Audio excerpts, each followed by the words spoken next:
The average American in their 70s spends more money on medications than food, yet there's a Japanese practice that costs nothing, takes 5 minutes a day, and clinical observations show it can reduce fall risk by 40% while rebuilding balance most people thought they'd lost forever. That's the first one. The second might sound even stranger because it involves doing something most Western doctors never mention. A simple morning routine with your eyes that researchers in Tokyo found can reset your circadian rhythm so powerfully that sleep quality improves in as little as 3 days, and better sleep at your age means sharper memory, lower inflammation, and a metabolism that actually cooperates. But here's what nobody talks about.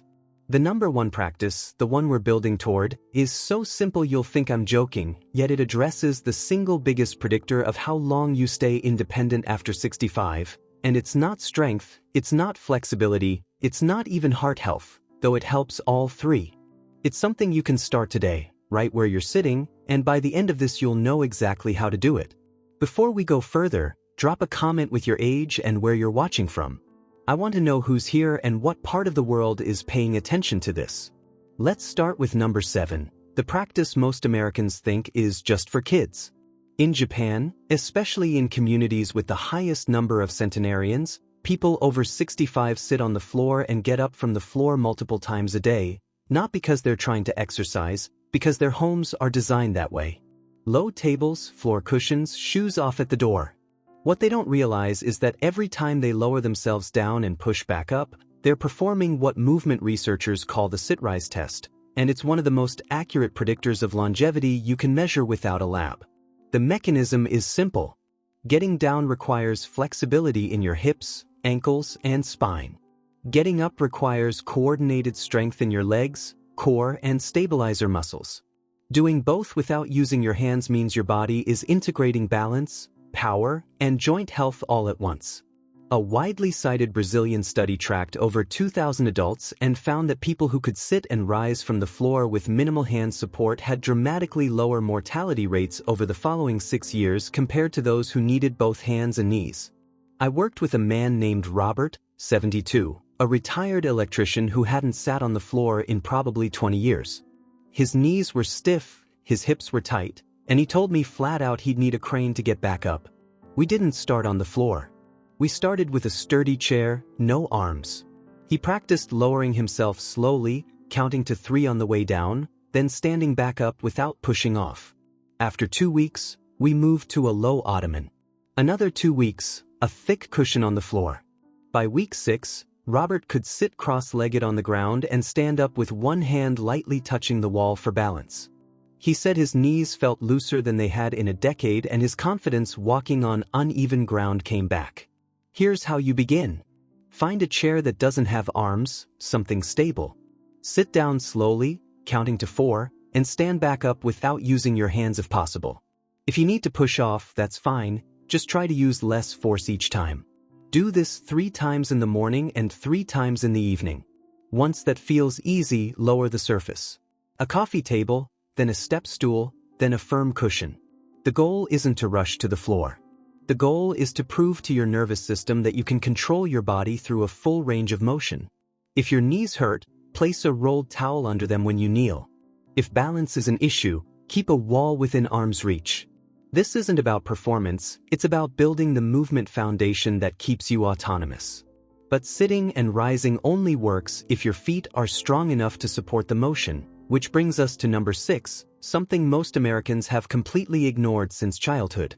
In Japan, walking barefoot indoors is not just custom, it's physiology. The soles of your feet contain thousands of nerve endings that send constant feedback to your brain about balance, pressure, and position in space. When you spend decades in cushioned shoes, those nerves go quiet, your arches weaken, your toes stop spreading, and your ankles lose the micro-adjustments that prevent falls.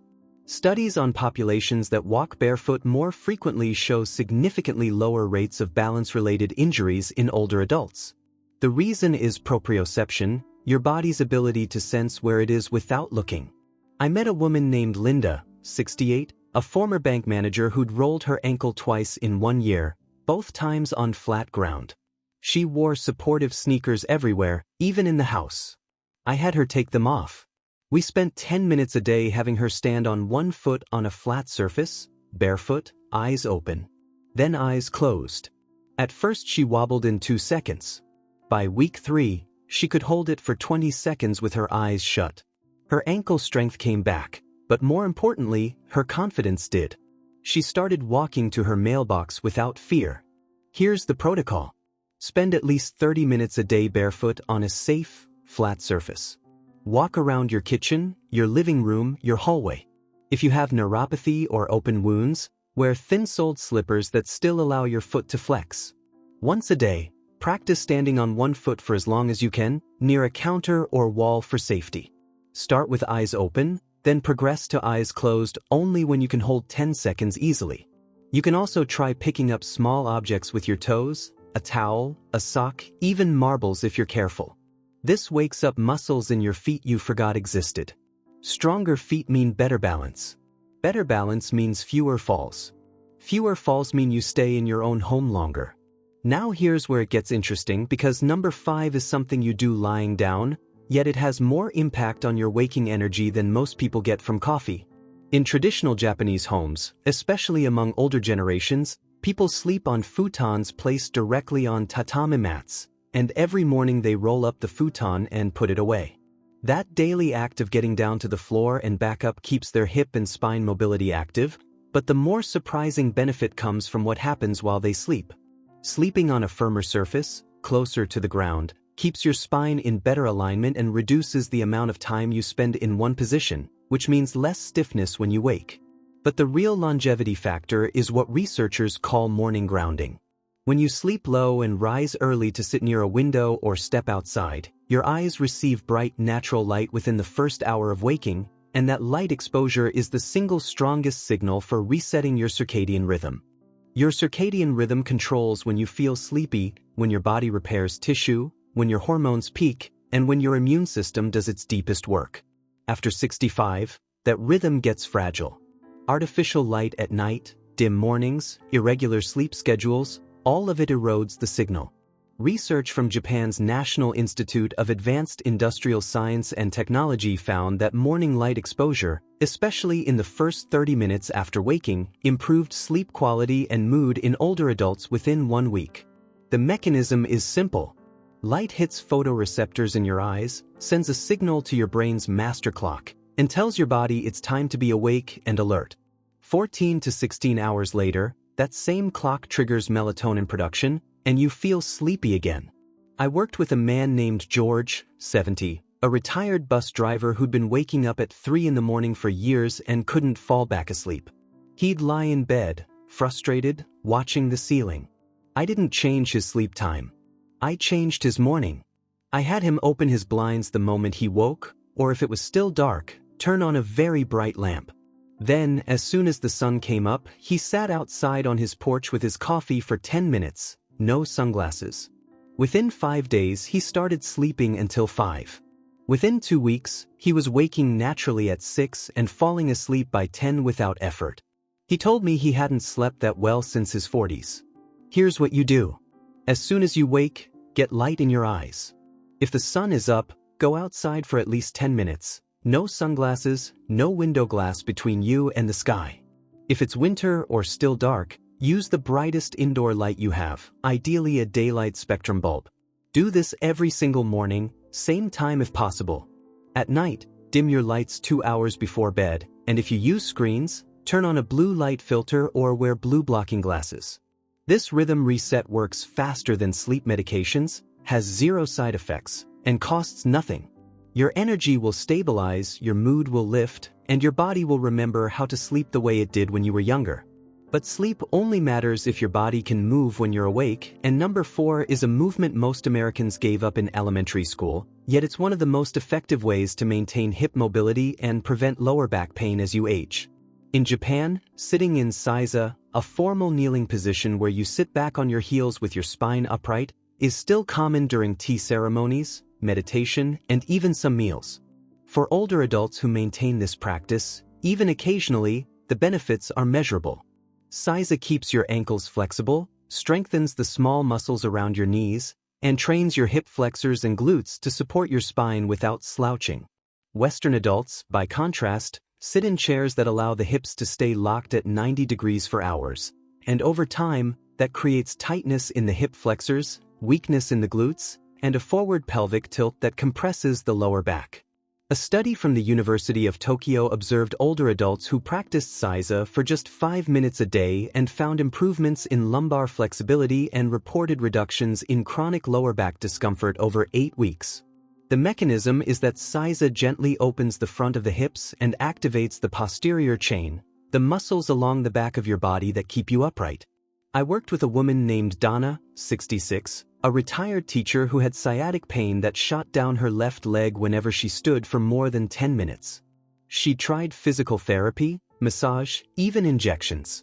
I introduced her to a modified Seiza position.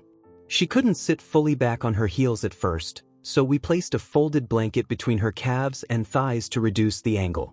She held it for 1 minute twice a day. After 3 weeks, she could sit back without the blanket. After 6 weeks, her sciatic pain was gone. She told me she hadn't realized how tight her hips had become until they started opening again. Here's the protocol. Kneel on a soft surface like a yoga mat or folded towel. Bring your knees together or slightly apart, whichever feels better, and sit back toward your heels. If that's too intense, place a cushion or folded blanket between your thighs and calves so you're only lowering partway. Keep your spine tall, hands resting on your thighs. Hold for 1 minute, breathing slowly. If your ankles hurt, place a small rolled towel under them for support. Work up to 3 minutes over several weeks. You can do this while watching TV, reading, or just resting. The key is consistency.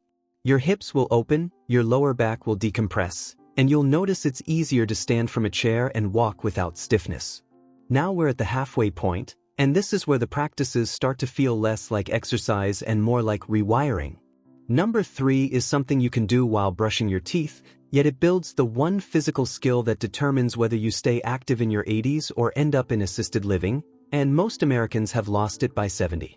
In Japan, especially in rural areas where people still farm and garden into their 90s, there's a daily habit of moving between standing and squatting, sometimes dozens of times. They squat to pull weeds, squat to pick vegetables, squat to wash clothes in low basins. That deep squat position, where your hips drop below your knees and your heels stay on the ground, is something nearly every Japanese elder can still do. In America, it's almost extinct. By the time most Americans reach 65, they haven't squatted deeply in decades, and the body adapts. Ankle mobility disappears, hip flexibility vanishes, and the nervous system forgets the pattern. But here's the critical part. A deep squat is not just a position, it's a reset for your entire lower body. It opens your hips, stretches your calves, decompresses your spine, and activates stabilizer muscles in your core and pelvic floor. Research from movement science labs shows that older adults who can perform a deep squat have significantly better balance, lower fall rates, and greater independence in daily activities. The reason is that a squat requires full-body coordination. If your ankles are stiff, you can't do it. If your hips are tight, you can't do it. If your balance is off, you can't hold it. So by working toward a squat, you're fixing all of those things at once. I met a man named Paul, 74, a retired firefighter who couldn't bend down to tie his shoes without holding onto something. His knees were bone on bone, or so he'd been told, and he figured squatting was off the table. We didn't start with a squat. We started with a countertop. He stood facing the counter, held on with both hands, and let his hips drop back as far as they'd go, just a few inches. He held that for 5 seconds, then stood up. We did that twice a day. After 2 weeks, he could lower a little farther. After a month, he was holding a half squat for 10 seconds. After 3 months, Paul could lower himself all the way down into a deep squat, holding the counter, and sit there for 30 seconds. His knee pain didn't disappear, but his function did come back. He could garden again. He could play with his grandson on the floor. He told me he felt 20 years younger just from that one movement. Here's how you start. Stand facing a kitchen counter or a sturdy table. Hold on with both hands. Step your feet shoulder-width apart, toes slightly out. Push your hips back like you're reaching for a chair, and lower yourself as far as you can while keeping your heels down. Don't force it. Hold for 5 seconds, then stand back up. Do this twice a day, 3 reps each time. Every week, try to lower a little farther. If your heels come up, place a small wedge or folded towel under them for now. If your knees hurt, widen your stance. The goal is not to look like an Olympic lifter. The goal is to restore a movement pattern your body used to own. Once you can hold a deep squat for 30 seconds with support, try it without holding on. Then try it in the middle of the room.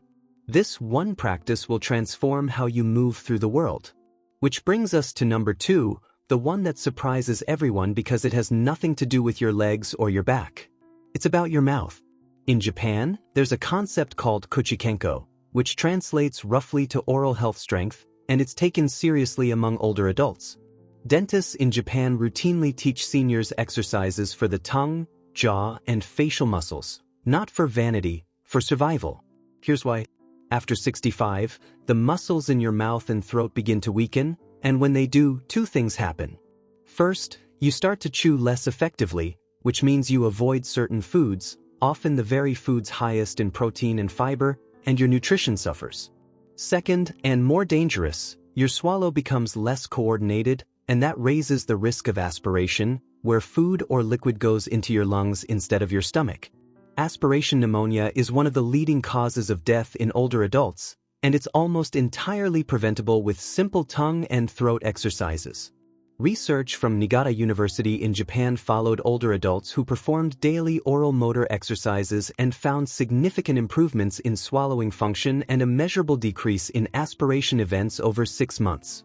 The exercises are absurdly simple. Sticking your tongue out as far as it will go, moving it side to side, pressing it against the roof of your mouth, and holding. Most people have never thought about their tongue as a muscle that needs training, but it does. I worked with a woman named Eleanor, 71, a retired librarian who'd started coughing every time she drank water. She was terrified of choking and had stopped eating anything that wasn't soft. Her doctor mentioned a swallow study, but I suggested we try tongue exercises first.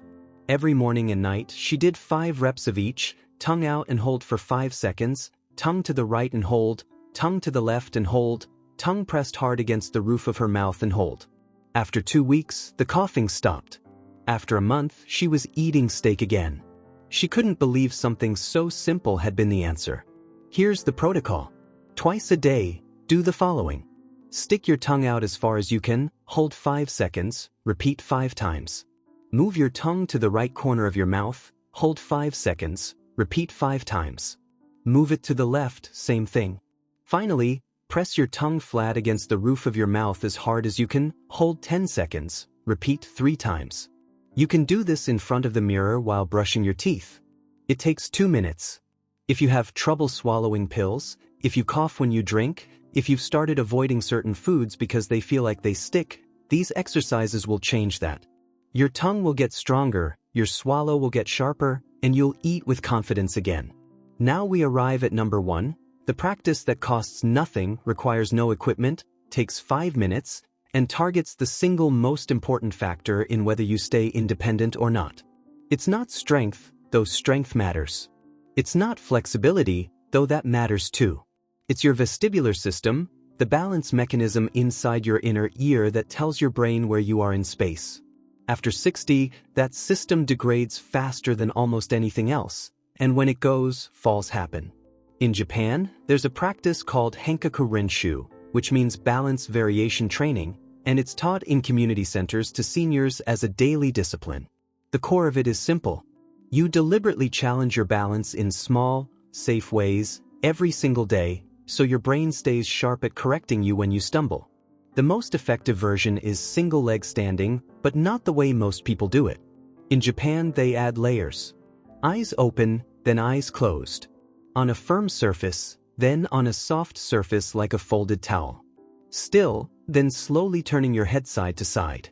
Each layer forces your vestibular system to adapt. Studies from balance and fall prevention clinics show that older adults who practice progressive single-leg balance for just 5 minutes a day reduce their fall risk by up to 40% over 3 months. The mechanism is neuroplasticity. Your brain is constantly predicting what your body will do next. If you never challenge it, those predictions get lazy. If you challenge it daily, even in tiny ways, it stays vigilant. I met a man named Frank, 77, who'd fallen twice in 6 months, once in his garage and once getting out of his car. He was scared. His daughter wanted him to move in with her. I had him start with the simplest version. Stand on one foot, holding a countertop with both hands, for 10 seconds. That's it. We did it every morning. After a week, one hand. After 2 weeks, fingertips only. After 3 weeks, no hands, eyes open. After a month, eyes closed. At week 6, we added a folded towel under his foot. By week 8, Frank could stand on one leg on a soft surface with his eyes closed for 15 seconds, and he hadn't wobbled. His falls stopped. His confidence came back. He stayed in his home. Here's the protocol. Every single day, practice standing on one foot. Start near a counter or wall. Lift one foot just a few inches off the ground and hold for as long as you can, up to 30 seconds. Do both sides. Once you can do 30 seconds easily, close your eyes. Once that's easy, stand on a folded towel or pillow. Once that's easy, add slow head turns while you balance. Do this every morning, 5 minutes, no exceptions. It doesn't feel like much, but it's rewiring your brain's balance system in real time. This one practice will prevent more injuries than any medication or supplement you could take. Let me tie this together. These 7 practices, sitting and rising from the floor, walking barefoot, morning light exposure, size of sitting, deep squatting, tongue strengthening, and single leg balance, are not random. They form a system that addresses the core physical breakdowns that happen after 65. Weak feet and poor balance lead to falls.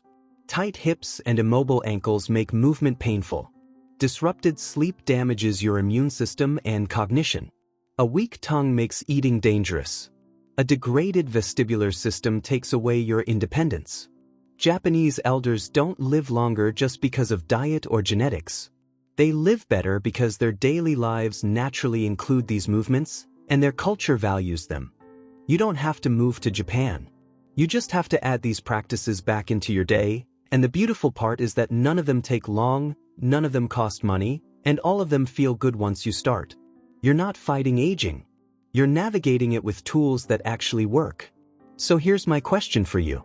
Which one of these 7 practices are you going to start today, and what's the reason you chose it? Drop it in the comments.